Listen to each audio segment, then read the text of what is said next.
Isn't there a website, doesthedogdie.com or something, and you can like find out ahead? Oh, I'm sorry. Did I break your concentration? Somewhere between science and superstition.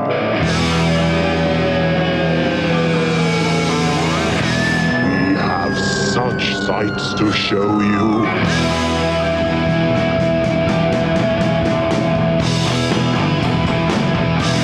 Strange Eons. Welcome to Strange Eons Radio. That is Eric over there. Hello. That is Vanessa over there. Hello. And I am Kelly. Gang, I got my eyes checked and I've got new contacts. Going back to contacts. But this was a fucking mess. Why? Well, you may recall that I went and got new contacts a couple years ago. Then it was too much. I couldn't see without holding something way out here. So I went back to one of my old contacts in one eye so that I could read. And you had told me about those progressive lenses. Yes. So I decided I'm just going to do it. I'm biting the bullet and I'm going in for the test and telling the doctor that's what I want. I went to America's Best Glasses in Alderwood Mall. Oh, okay. Yeah.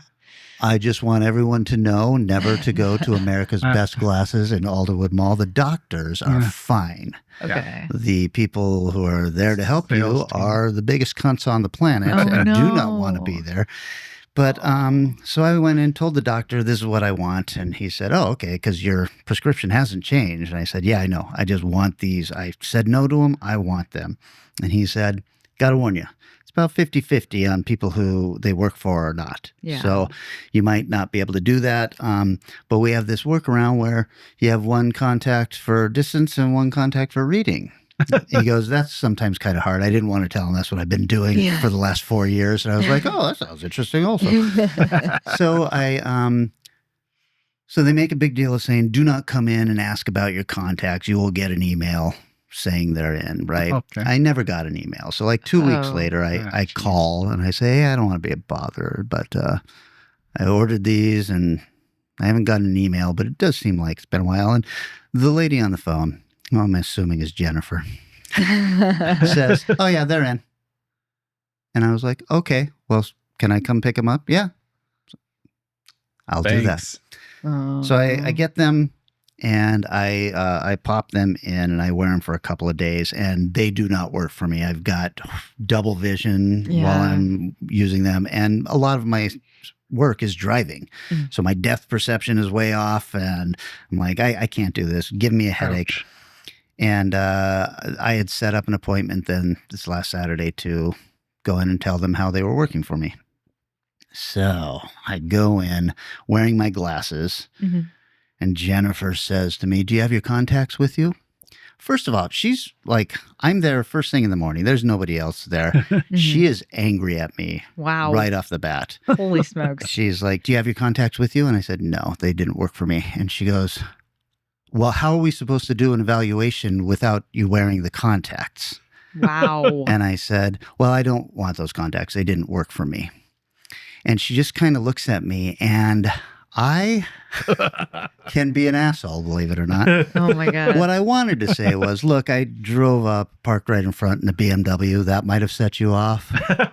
Perhaps I look like your stepdad who touched you inappropriately when you were 5. I don't know. Cramming. I didn't say that. I said, have I done something to piss you off? And she goes, oh, no. And I said, then what's going on here? And she takes a breath. She says, how is the doctor supposed to make a determination if you're not wearing the contacts? And I said, I made the determination. Yeah. They don't work for me. Yeah. And he told me that there was this other option. So I've come in for that other option. And she goes, well, you have to understand that this is not how it's really done. And I said, how about we pretend that when he gave me that option, I chose this other one and said, I don't want progressive lenses. Let's just go to this other option. Oh, my gosh. And she then says, give me a moment. She walks off to talk to the doctor. She comes back with new lenses. This is for your left eye. This is for your right eye. If these work for you, give me a call and we will have you come in for your final appointment. If these don't work for you, give me a call. We will figure something out. And I wanted to say, if these work for me, you'll never see me again. Yeah, totally. I'm going to order these off online somewhere and fuck you guys. Yeah. And then she says, have a great day, Kelly. Oh my God. And I just said, you too. And walked out. And I was like, I'm going to burn this fucking place down to the ground. So I am glad America's you called her on her. Fuck you guys. Holy crap. I mean, I've had pretty good experiences with optometrists, but I usually like Google and find like really good ones near me that are little mom and pop shops. The doctors there are great. In fact, when I first went there, I've got this guy with a British accent and crazy hair, and he's got me doing the thing with my contacts in, and finally he says, wait, are you wearing your contacts? And I said, God. Yes. He goes, okay. So he has me take them out, do the tests again, and then he's like, okay, this is much better. And by much better, I mean much, much worse. So good. And I'm like, I love this guy. So the doctor's fantastic, but Jennifer did not want to be there. Oh. Did not want to be working there. So I'm sorry progressives didn't work for you. They didn't end up working for me either, just because my eyes just didn't take to them. Yeah. So So weird. So now I've got one contact in that I kind of focus on my reading, and the other contact that I focus on driving. Does your brain do it, or do you have to close your eye depending on what you're doing? Well, probably because I've been doing it for 4 years. I'm fine with it. And it was just like, yeah, this is what we like. So that's cool. Whatever works. None of the eye strain. I mean, wearing the progressives, I was like getting a headache. I couldn't wait to get the contacts out and all that stuff. So, yeah, my brain just wouldn't do it. There was something weird where like the edges, it just wasn't working. I don't know. I kept thinking, I don't know how they work. Am I wearing these wrong? Because if I looked out of the corner of my eye, no double vision. And I was like, okay, I feel like this is how I'm supposed to be seeing things. No, I had the same thing. It's like your brain just won't do it. That was what my doctor told me. She's like, some people, it's just that their brain just can't make that leap. Yeah. But other people, it's fine. But yeah, it's just, it's weighted the way it works. So it should naturally fall where it needs to be. That's wild. Yeah. Well, now, I went to glasses because I have the stigma or whatever, stigmata. Stigmatism? My eyes bleed. But so I didn't realize how low resolution my contacts were until I put on glasses and got, holy shit. So, is this what the world looks like? So, yeah. So I have glasses now. Yeah. I constantly feel like I'm going blind, but that's because my daughter grabs my glasses and either licks them or just puts her little fingerprints all over them. So it's always like a film across them. Nice Vaseline lens on everything. Everybody looks so soft and beautiful. And very hard to make out the edges. But juicy. Okay, guys, let's talk about movies. Oh, sure. I saw Together. Oh, all right. What was it? I'm so curious. This is the James Franco, Alison Brie film where they are under a bit of a problem because this film is being sued as a ripoff of a low-budget film that, and the lawsuit is a little weird because apparently these guys who wrote the original script for their film, which is called Better Half, they approached Franco and Alison Brie as the leads. Oh. And then a couple years later, Franco and Alison Brie are in a film that apparently is very similar to theirs. But the writer-director of this film is like, I wrote this script years ago and filed it with the WGA and all this. So, things happen. Yeah. So this review is based on not knowing if this movie was ripped off or not. Okay. Fair enough. Hey. Let's hope it was not ripped off because it's fucking awesome. It's great. Oh, really? Yeah. It is a body horror film where these two people start connecting. They start kissing and their lips won't pull apart, So there's a pretty horrific scene where they have sex and then they can't kind of pull apart and it looks very painful. Ugh. And I thought that it was just really, really good. Not the best horror film I've seen this year or anything like that, but really solid indie filmmaking. And I'm going to guess by the time you hear this, it is at least a rental on streaming. But don't sleep on this. This is a really good movie. It's called Together. Wow. Excellent. Oh. Well, I'm a little bummed I didn't end up seeing it, but It's no Naked Gun, it's, but I mean, it's no Naked Gun, so choices were made. I had heard an interview on a podcast I listened to with the guy, I'm forgetting his name, who played he's grumpy and he played one of the Doctor Who's. Do you know what I'm talking about? I think I know what you're talking about, but I don't. I cannot remember his name for the life of me, which is so stupid. But he was talking about the show that he was in, and it's this British podcast team, and they were like, "Oh yeah, that show's incredible, and everyone in Britain loves this show." And I was like, "Oh, what the hell is this show? This sounds interesting."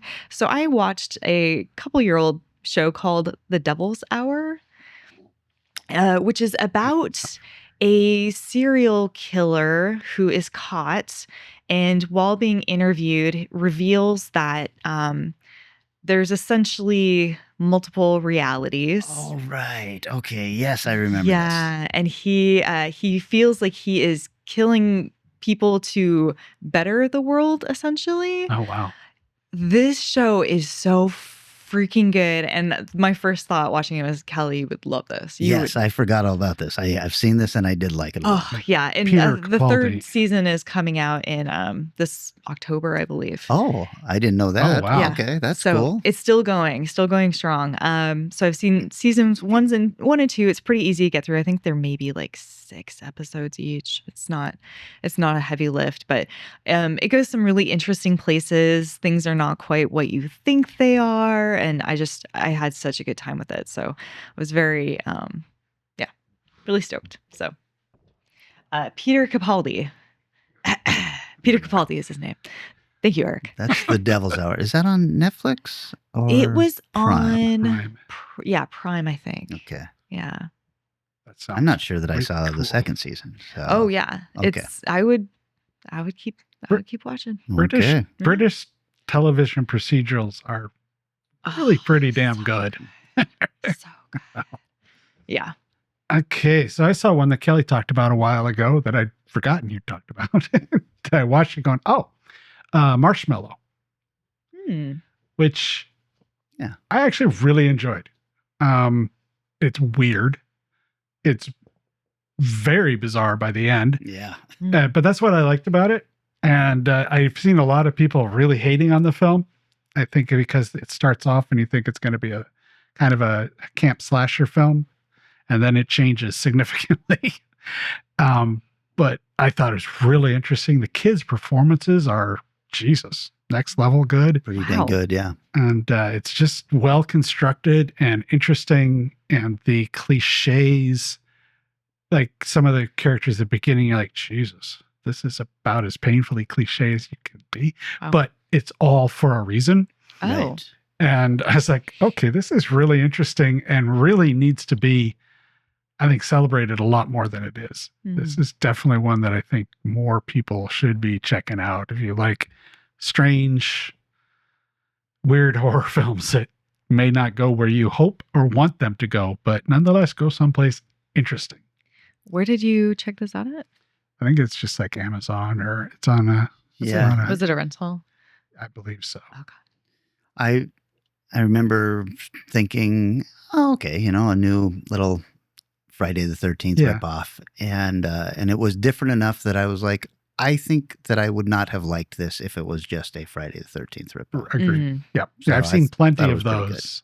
Yeah. And this would have been maybe one of the better executed ones, except for the kills aren't necessarily Friday the 13th, Right. if it makes any sense.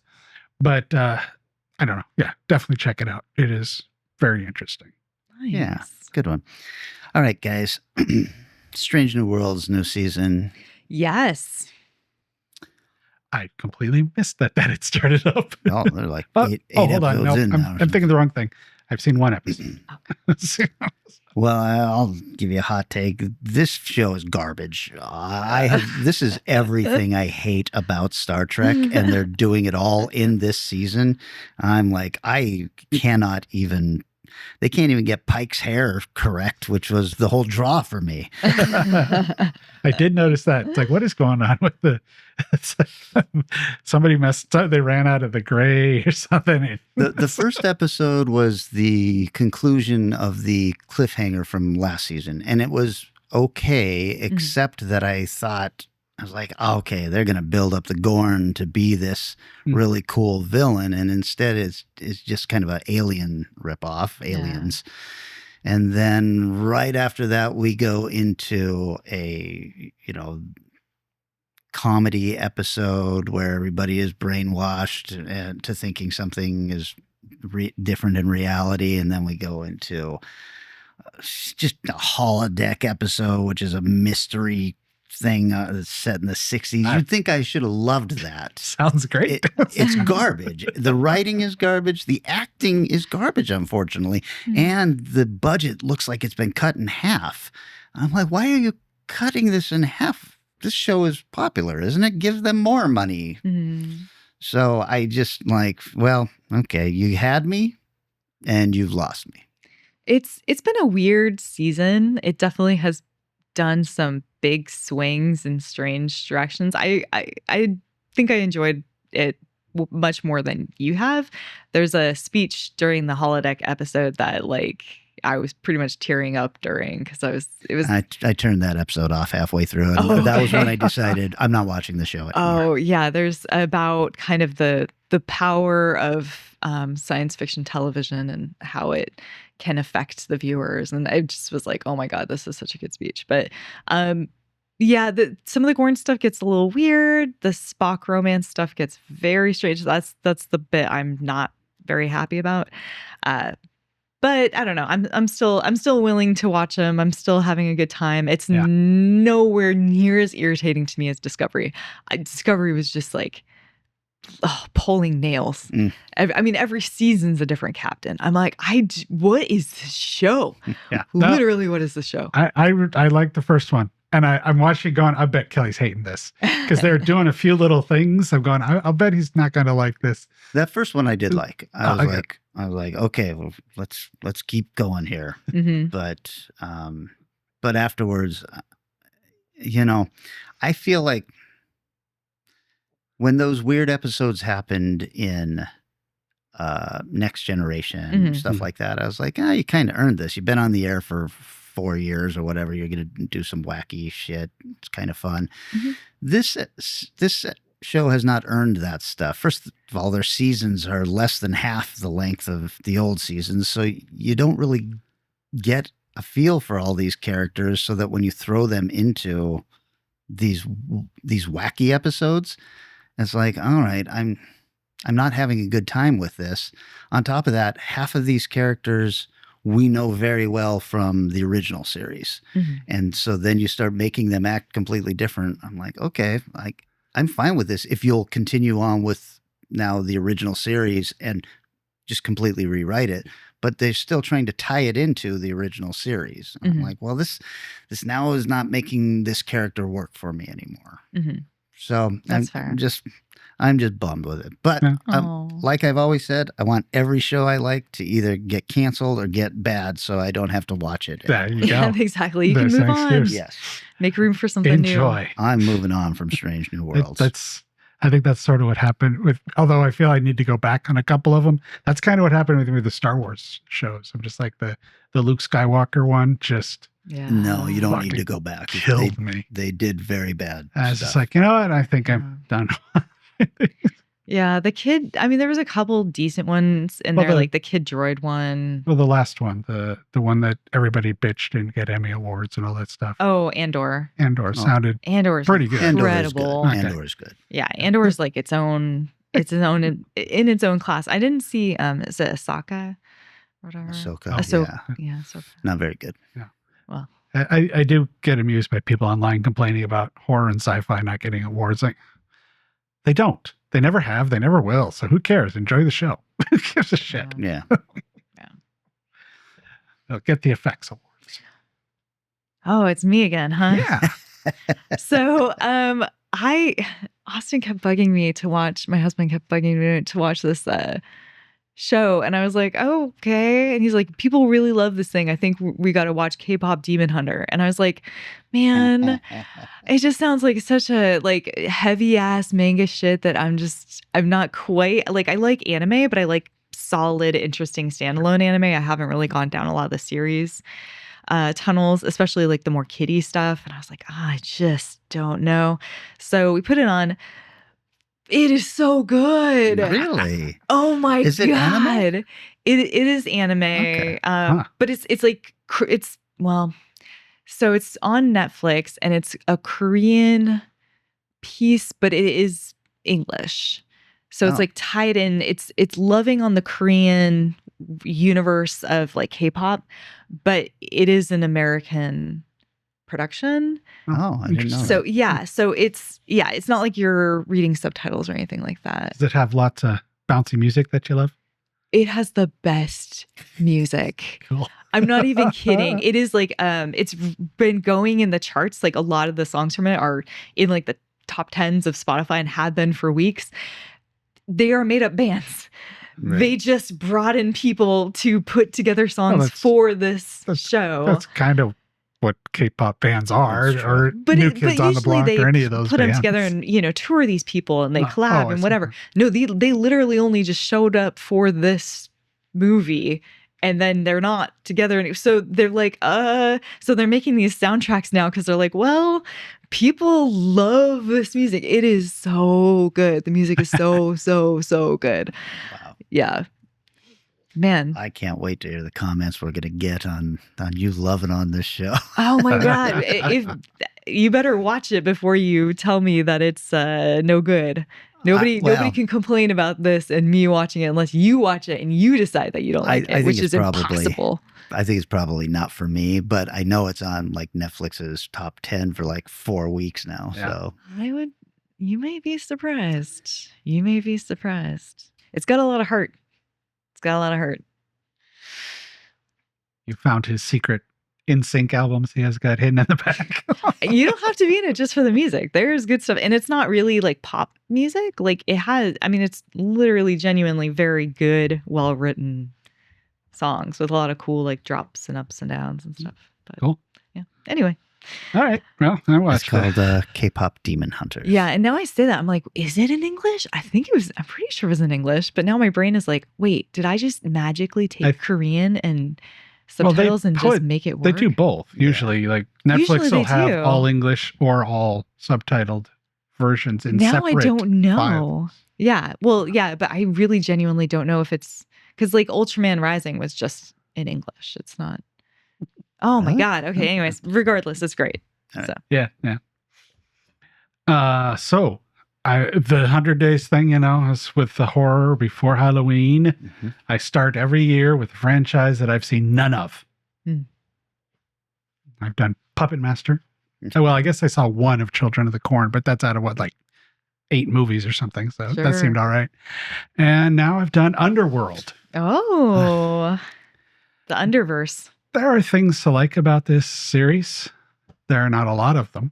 The biggest problem Underworld has for me is by the time you watch all of them in quick fashion, the theme of the thing it's the same damn thing. Oh, this new, never before seen version of wolf and vampire combined what powers will it have? What will it do? We're never really actually going to find out. Because they sort of start to have like a final scene where you kind of see the powers of whatever this new being is. Then the movie ends and the next franchise starts out with a new person who's going to have except for the one where they went back in time and did the kind of the origin story of the war beginning, which that was a decent one. The werewolf effects are universally bad. Garbage. Just bad. Every once in a while they'd be transformed and it almost looks like they use a practical and it looks good for like 30 seconds or something. But wow, man, for a movie that has so many werewolf transformations, you think by movie 3 or 4, they'd have refined it enough to where it looks good, but No. They like deleted the files after every movie or something and just started anew with the lower budgets. And it's I had another really stupid thing that annoyed the shit out of me with this, which is an early 2000 things with a lot of guns where have these little like 45s that are like burp guns, like shoot like okay, your clip's empty. Unless the clip's like this long. Yeah. Which generally doesn't bother me in movies, but if a movie doesn't have like it, I don't give a shit about John Woo movies never having to reload because it's so much fun to watch. Who cares? Yeah. If you're not going to be that good, maybe up it or figure out, like in one episode or one of the movies, they kind of the real world finds out about what's going on. And that's like the first 20 minutes of a movie and seems to have been completely forgotten about after that. It goes back to werewolf versus vampires. Like, well, that seemed like an important thing to have continued. And they invent like an aerosol thing that sprays silver. So it's like pepper spray that wipes out werewolves. I'm like, why are you not using this all the time? That sounds Weird. awesome. And it was really cool. They used it for like 3 scenes and never seemed to appear again. I'm going, it seems like you've won the war with this one weapon. Right. Just aerosol every room filled with werewolves. We're good. But I don't know. I know there's people that really love this series, and if I'd watched it intermittently as it came out over the years, it might have been a little more. But as you watch each one and they're kind of so oddly similar, it really kind of gets boring. Yeah. Especially if you're watching them back to back. Yeah. Like, then you can really notice that stuff. I assumed that people got into it because they just thought Kate Beckinsale was hot. Well, as I say, there is a reason as a, guy, I can see why, well, there's also a lot of hot guys. Although the lead guy in the beginning, what's the guy who sang the band from the 80s with the guy who's really religious that got kicked out of his band for being such an asshole? He had like this hair that sort of hung down. Creed? Yeah, Creed. Their lead singer, the guy who's the hybrid magical, who knows what he's going to be, has his hair. Oh, no. And it's so oddly distracting, which kind of shows how deep the movie is, that was a major distraction for me. So I'm glad I watched him just because it's such a lexicon movie for a lot of people. And yeah, Kate Beckinsale she's fun to watch. There's some neat action scenes that they either needed to do more of and tell less story, or do less of and figure out how to tell better stories. It sat in this weird world of it's not as actiony and fun as Raid or any of the kill 'em all things that are going on right now, and it's not as interesting as a really well told story. Oh, that's such a bummer. Yeah, that was one of those ones that I was like, I should check these out. I think I saw the first 2 or 3 in theaters. Good. It is definitely diminishing returns. When I get to my 30 days of Halloween 31, I will avoid this then. There you go. Underworld. Yeah, I remember liking the first movie fine. Yeah. I think they got in trouble from White Wolf. Yes, I do believe they got Which is funny because White Wolf was sued by Nancy Collins because she felt like they had stolen the idea. I think she won too. So if you like those movies, Nancy Collins, Sunglasses After Dark series is much, much better. Cool.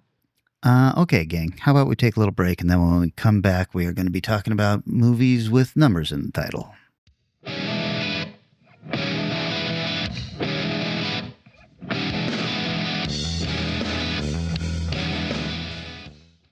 A 1, a 2, a 3, 4, 5, a 6. 6! Surprise! It's Six Finger! It looks like a finger, but watch him flip. It's a secret weapon at your fingertip. Just point and fire. Six Finger sends an SOS missile to your friends. Six Finger! Six Finger! Six Finger! Fires cap-loaded bombs and they explode as a ballpoint pen and signals in code. Looks like a finger so no one can see who has Six Finger. Me! Me! Me! shoots rockets that burst and bombs that explode and writes with a pen and signals in code, shoots message missiles and watch 'em go. And it looks like your finger, and how will they know? Six fingers, six fingers, six fingers. Here's how to get it on the card right there. Less than $2 everywhere. Six finger, man alive. How did I ever get along with five?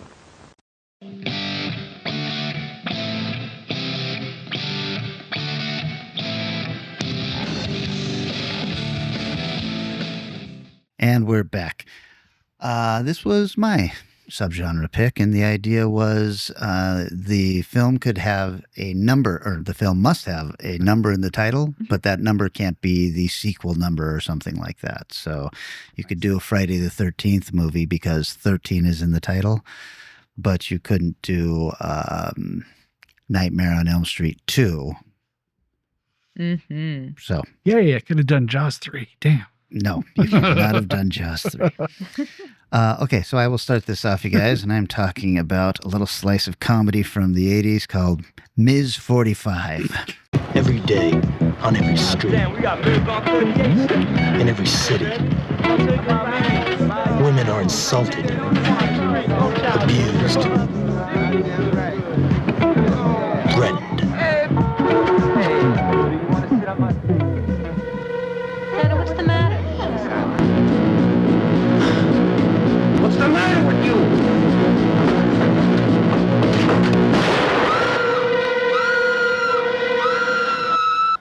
Are you planning on going with someone? Would you like to go with me? Much too beautiful to be a model. What's her secret? What is she hiding? Where is she going?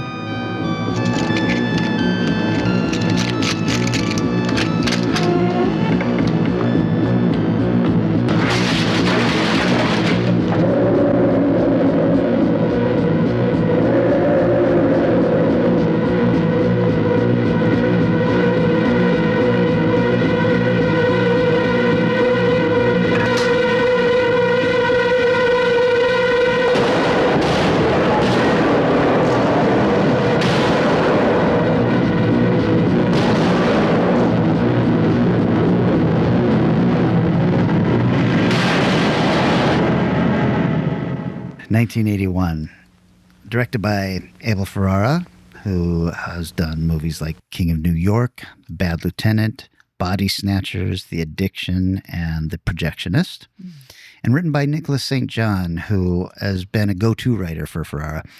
His writing credits on all those other films I mentioned, plus Fair City, China Girl, and The Funeral, and starring Zoe Lund, who has 12 credits.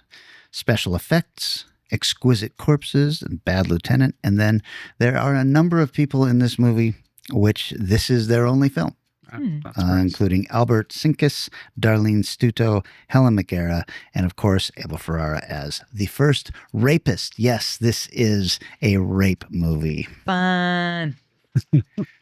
I know you've seen this, Eric. Oh, Vanessa, yeah. have you seen this? No, I have not. I wasn't sure how I was going to feel about this film, but it surprised me. Starts off pretty horrifically, though. Yes, it does.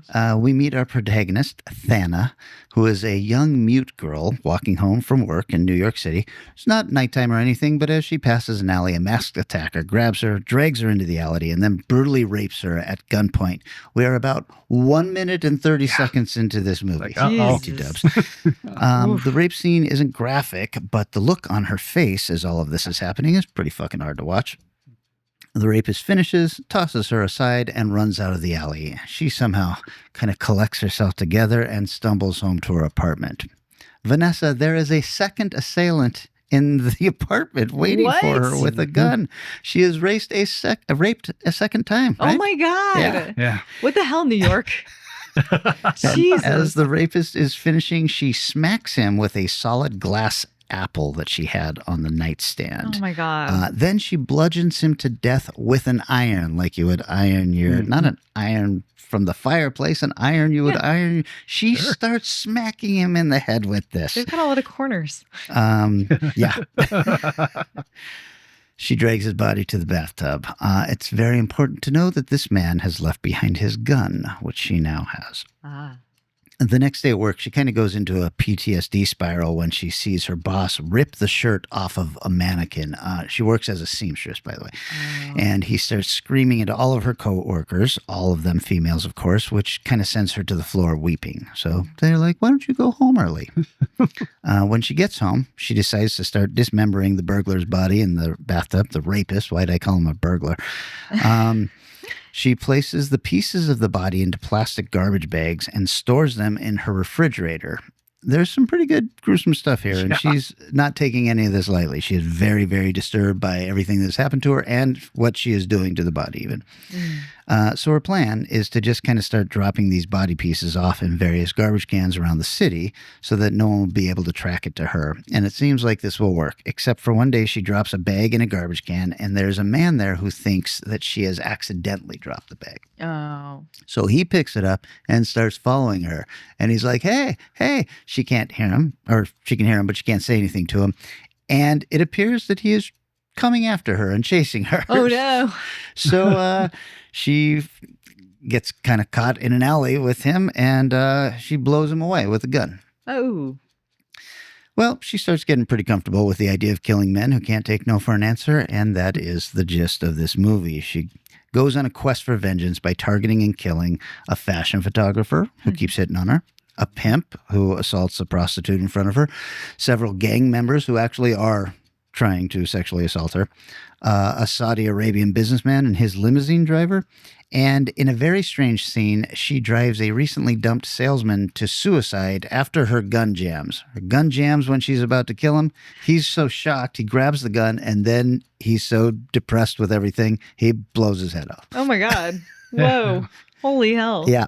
Film culminates in a Halloween party where she is dressed up as a nun and is going to just start blowing away all of the men at the party. She has gone completely insane, and I'll be honest, I am there for it. Yep. This movie was so much better than I thought it was going to be. Yeah. It is definitely sleazy exploitation New York trash, but it's pretty well acted, and I was riveted the entire time. My favorite part is at the Halloween party, there is a live band playing, and they focus on a guy playing the trumpet, but it is very clearly the sound of a saxophone. Excellent. This is really good at the trumpet. Eric Thana never appears to run out of bullets. No, that's fine. And she frequently uses a full clip to kill each person. Yep. Sure. Yep. This was made on a tight budget of $62,000 and was absolutely reviled by critics when it came out. Since then, it has been reevaluated and holds an 86% on Rotten Tomatoes and a 6.8 on IMDb, which is pretty high. Yeah. A little bit of trivia. Our protagonist is named Thana, and that seems to be a play on the name Thanatos, which is the Greek god of death. The film was first shown at the Cannes Film Festival and then the Milano Film Festival before its official release in August of 1981. Thana has only one word of dialogue in the film, but it is in the last scene, and I'm not going to tell you what it is. Yeah. And finally, although the film is called Ms. 45, the handgun that she uses is a 9mm Star Model BM, which looks a lot like a Colt 45 1911, but is very much not. Oh. Yeah, this was Ms. 45. Yeah, I did that Walter Hill thing where I watched all of his films. I kind of almost wanted to do this with Avro. Then I looked up how many goddamn movies this guy's directed. Yeah. So I spot watched, and this was one of them.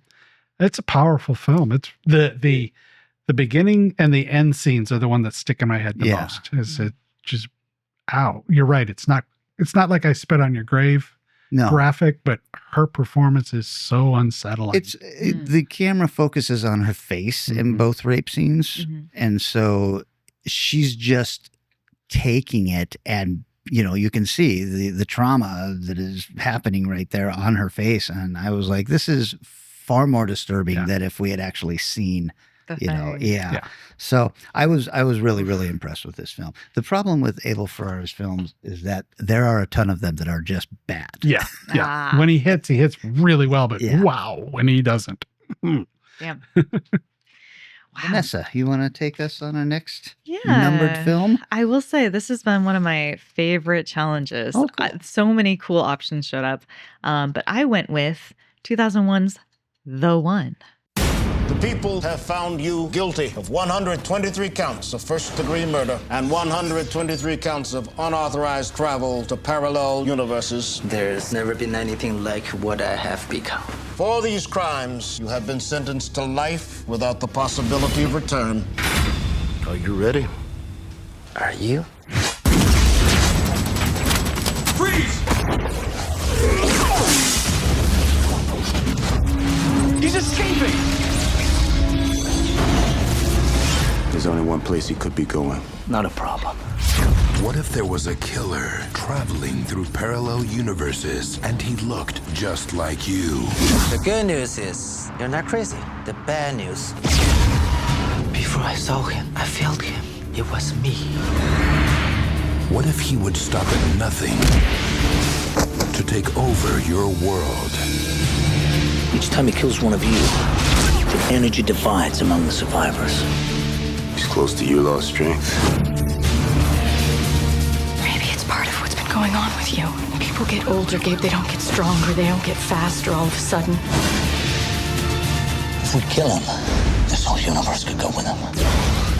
I just need to do it one more time.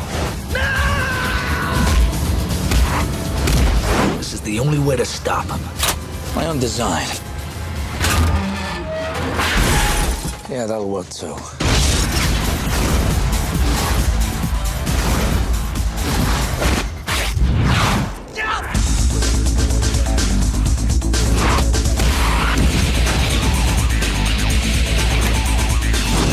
Miss me?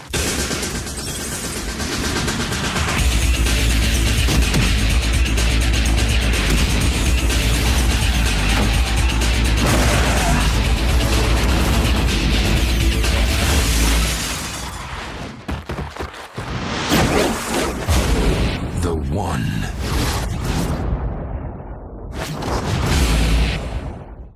Which I had not seen before. This had a budget of $49 million, box office of $79.6, directed by James Wong, who has 9 directing credits, 20 producing. He did the Final Destination film and Final Destination 3, Dragon Ball Evolution, and 4 episodes of 911. He produced the American Horror Story series, X-Files, and several other TV series. Written and directed by Wong and Glenn Morgan, who did X-Files together, then went on together to do several more films, including Final Destination, Willard, Black Christmas, and eventually parted ways. This is starring Jet Li, 51 credits, including Kiss of the Dragon, The Expendables, Mulan, The Mummy, Tomb of the Dragon Emperor, Hero Lethal Weapon 4, big star in China, obviously. He did Once Upon a Time in China, The Master, and many more.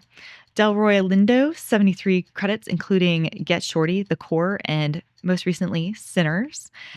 Jason Statham, 62 credits with hair. And 62 credits without.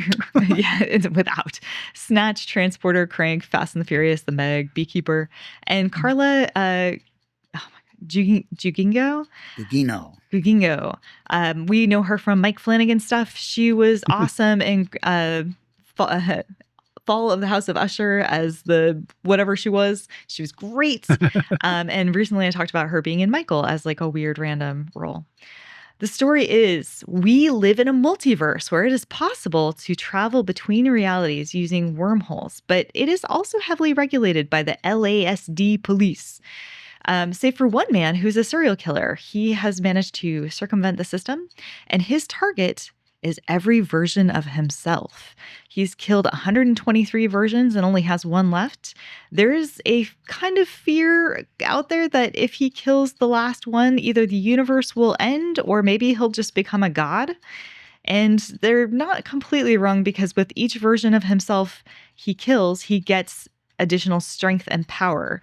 He can defy gravity, strength, speed, and time. But he is caught and convicted for his crimes and is about to be sent to a penal colony when he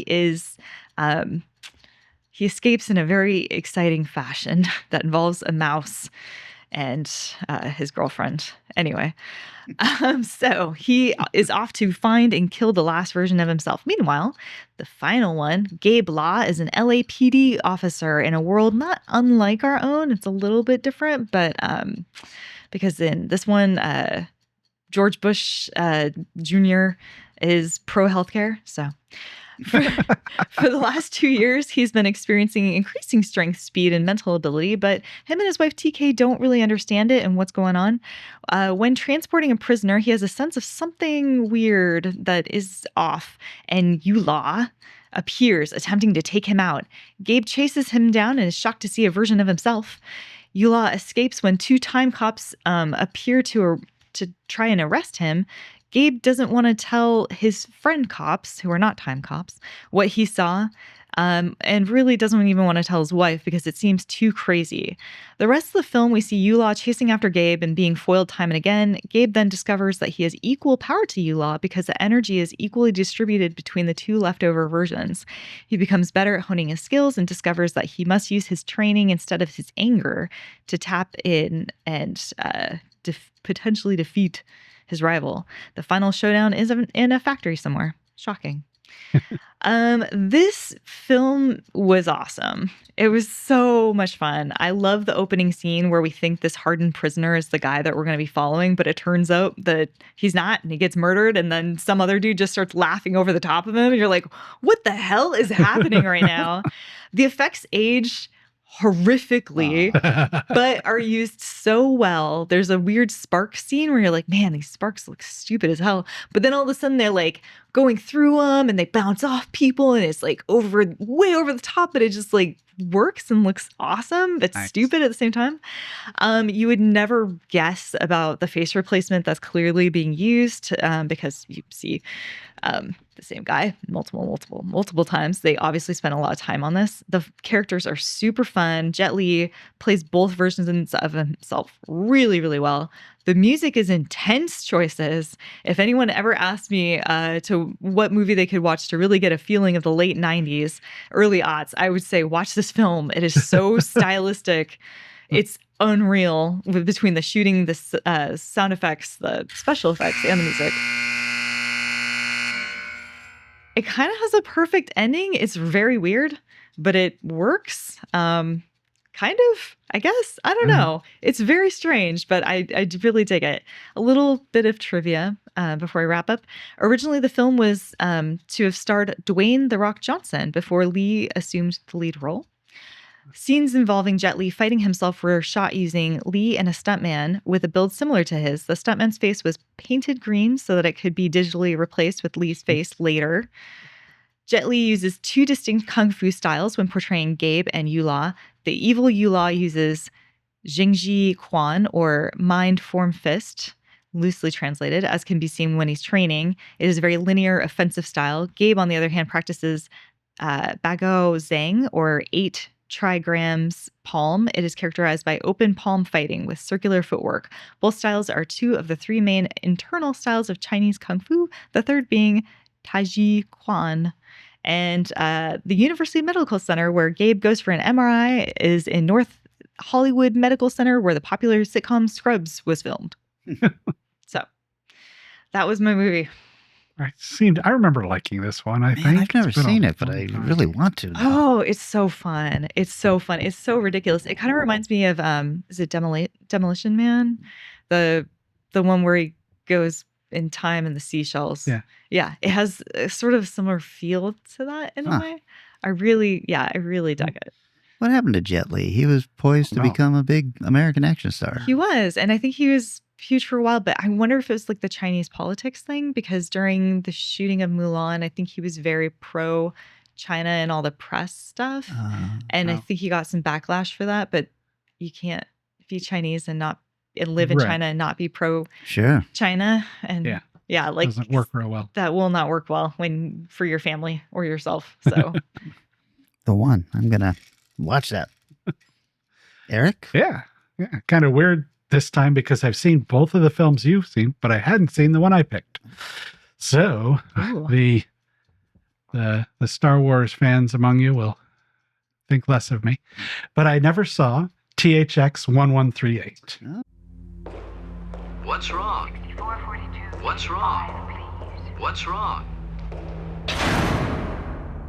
Are you now? Or have you ever been? What's wrong? 1138, prefix THX. Buy more. Buy more now. Buy. And be happy. Wanted to touch you so many times. My mate has been acting very strange. What's wrong? Never mind.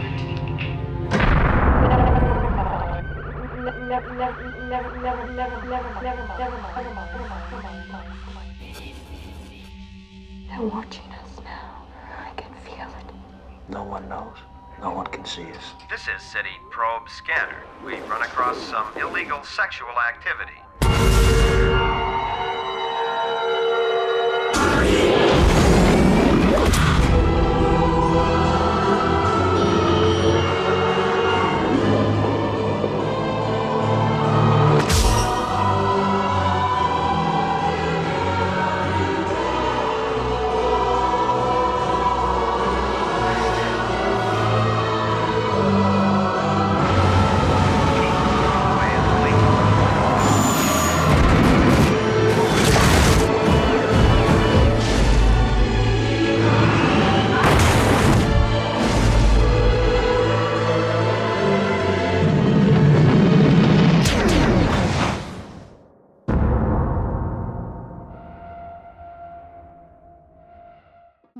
Crazy. From 1971, directed by George Lucas. Never heard of him. Yeah. So as for movies, you know.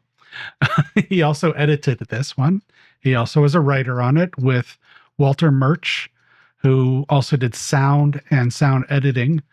He did sound editing for over 28 productions, including Godfather, Apocalypse Now, The Black Stallion, and Return to Oz. So he's far more known for that. He's not really much of a writer. The cast. I was going through this going, how the fuck did George Lucas in 1967, when this was shot, put this cast together? Then I noticed he somehow got Francis Ford Coppola involved as producer. Yeah, they were very close. So the lead is Robert Duvall. Might know from Tender Mercies or Jack Reacher or The Godfather or Apocalypse Now or any of his 146 films. Donald Pleasance, probably best known in this crowd by Halloween, but he's got 244 credits. Don Pedro Colley, who's in Sugar Hill, Dead End, and lots of television. Sid Haig from Bone Tomahawk, and a whole lot of things. And Maggie McCalmy, who really didn't do much else. She's the lead woman, but she didn't do a lot of other acting. So the movie opens with a little clip from an old Buck Rogers serial, which is kind of interesting. This is an uncomfortable film.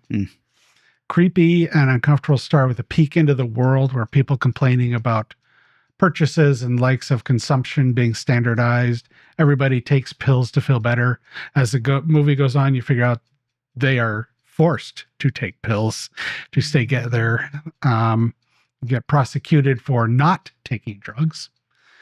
The world is very 1984, controlling, watching, making you work. They have little pod kind of things or booths you get in to do your psychotherapy with this big giant face. This is an incredibly well done little movie, I gotta say. You could almost say a giant portion of the way 70s sci-fi movies looks can be traced right back to this. There's few others, but not a lot became before 1971. There's a lot of them followed, though. The two people meet and kind of try to make a go at it of having an actual physical relationship. That does not go over well. Donald Pleasance, for some reason, decides that the Robert Duvall character would make a good roommate for him. And he says he's got ways of manipulating the computer to make sure they'll work together.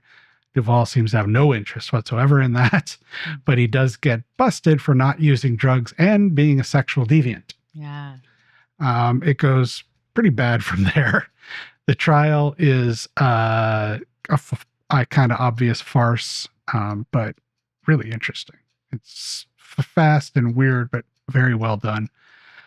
And one of the weird things that make this movie so dark and uncomfortable is the disembodied voices that are controlling everybody's fate.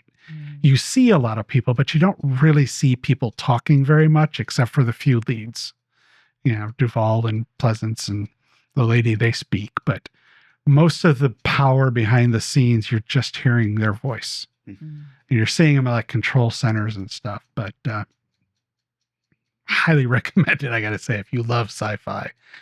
There are many versions of this because it's a George Lucas thing. There's the original 1967 student film, 15 minutes, and the studio version, which was additional footage obviously shot, brought the 81-minute version, but has never been released in any home video version.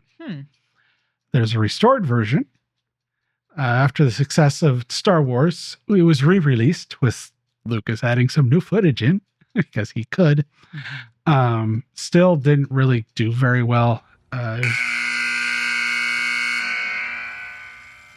Released on VHS at 88 minutes and Laserdisc at 86. So then, of course, in 2004, they said, you want to do a new version. So he went in and they actually shot some new footage and they added special effects that I don't know. George Lucas is needing to do his films lends to so many things that I guess he felt were really important, but really don't add very much at all. Yeah. Like there's shots of the over the THX, the computer, that weren't in the original. Okay, it looks kind of cool. He at like a scene where they break out into this crowd of people. He added like hundreds of people more to it, which kind of made it look like a mess. It looked fake. It looked like there's now too many people. This doesn't make sense almost, but man, it looks good. I watched a Blu-ray remastered version of it that the original stuff looks really good. It was re-rated from GP to R for some of the original footage. There's more sex and nudity and stuff going on when they are sexual deviants. But yeah, this is good. Solid film. Yeah, it's a cool looking movie with some weird stuff. The therapist booths are pretty wild. And then when he finds the source of the therapy booth, it's like, oh, that makes it even more uncomfortable. And it's pretty good. It's pretty disturbing to watch especially under our current world of everything being like Instagram maps thing and all the shit going on with that. And it's like, Yeah. I've seen this once before and I remember thinking it looked cool, but being kind of bored. I should rewatch it. It's deliberately paced, that's for sure. Yeah. It takes its time. Yeah, it's definitely got a flavor that if you haven't watched a lot of sci-fi, 70s sci-fi, it's going to be weird. But I thought it was fine. I did not feel it very draggy at all. Yeah. Yeah, well, I mean, talking about stuff that the first time watch and you were a little surprised and everything. He and Coppola were really tight at this time. They started Zoetrope together, and Lucas was supposed to direct Apocalypse Now. Oh. So, but then he finally got funding for Star Wars and turned that down. So they were all over the place with, working for each other and working with each other. Pretty impressive considering the amount of work he had done at that point. Francis hadn't done a lot either at that point, really. Right. But he'd done enough. Right. I think Coppola just saw in him, and he was like, this kid's got something. Yeah. So, and he was right. Yeah. For a while. Yeah, for a while. For a period. Stop redoing your stuff. Because you think about, he follows this with American Graffiti, which is fucking amazing also. Oh, yeah. And then Star Wars. So... very cool. Okay. Well, Eric, I think that means you've got the subgenre pick. One, yeah. So we're looking at something with a movie with a school or a teacher, something like that. Maybe like a little bit more of a formal teacher, not the story writing trick of the person who comes in to teach the main character not thing. a mentor. But somebody who's actually hired or brought on as a teacher. I like this idea. Yeah, that should be really fun. Yeah. Well, cool. That brings us to the point then where we say thanks to everybody who's out there liking, sharing posts, who's commenting on the YouTube videos, and who's sending us money, especially. We call it value for value, and it means you get a little value out of this, you give a little value back. Vanessa, what's another way they can contact us? Another way that you can contact us is through our hotline, the Strange Eons Radio hotline, which is 253-237-4266. You can leave us a voicemail or also send us a text. We would love to hear from you. So, yeah, get in touch. Yeah, we absolutely would. Anything else, guys? I'll get onto the website as it continues to evolve a little bit. And if you got something you're wondering and you don't feel like texting or voicemail, questions at strangeeonsradio.com. Or if you go to strangeeonsradio.com, click up there. You can go buy us a pizza or go to support us and do pizza or PayPal, whichever you're more comfortable with. Right. Also, make sure you're on the Facebook Strange Eons Radio talk page where Eric is listing off all 100 movies he's been watching. All right, gang. How about we get going, get everybody out of my house, and we come back in a couple of weeks. We're talking about school teachers. Education. Education. That's going to be the title. Okay. See you next time. Transportation and other considerations for Strange Eons Radio produced by Pan Am Airlines. When you think of traveling, think of Pan Am. You can't beat the experience. Guests of Strange Eons Radio stay at Econo Lodge Everett. It's an easy stop on the road, you know what we mean. Strange Eons Radio is recorded live in front of a studio audience.